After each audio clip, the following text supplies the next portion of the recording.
Friends, today is a very historic day. It is the third day of Shevat.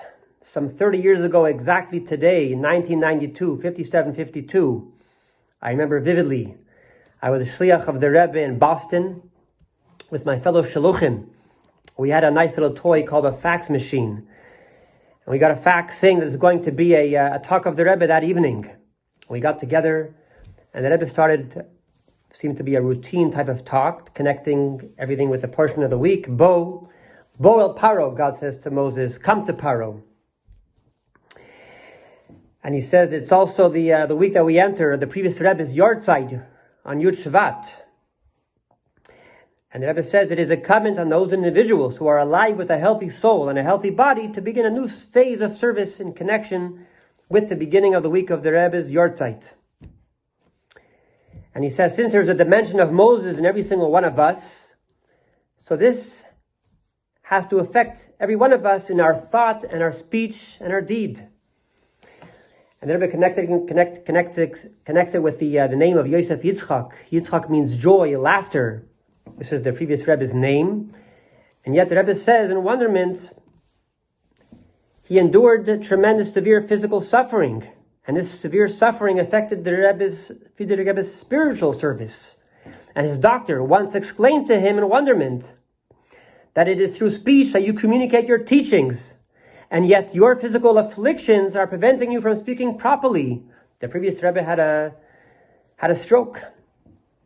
It was difficult to hear him. And you can't do your mission as the Rebbe in teaching if your speech is impeded. And God accepted the argument after Moses said that Moses had a speech impediment. And he says, Aaron is going to be your spokesman. And the Rebbe says, but the previous Rebbe didn't have an Aaron to take his place. He didn't have anybody. And so the Rebbe says, similarly, each person, we have to accept our personal challenge that his study of Torah should be carried out in a manner, in whatever way he can, to compensate for the difficulty in communicating possessed by the previous Rebbe, because his speech was impeded. So this increase in learning Torah, we are like the Rebbe's mouthpiece. We are his voice that we cannot hear, says the Rebbe. And of course, these were words which were rather, I'd never heard such words spoken that evening, 30 years ago. And of course, a few weeks short later, the Rebbe himself suffered a terrible, terrible stroke. And obviously, the Rebbe foresaw what was going to take place. And he was indirectly preparing us for that day, that we would not hear the Rebbe's voice, and we would have to be the Rebbe's voice and mouthpiece by learning a Torah and studying his Torah especially. And I remember the Rebbe prepared his office. All of a sudden, a few weeks before his stroke, he decided to prepare and clean house. His desk was full of sforim and books on top of each other, and he decided to clean up and have an empty table. Obviously, the Rebbe was preparing for that day where he himself would have his stroke.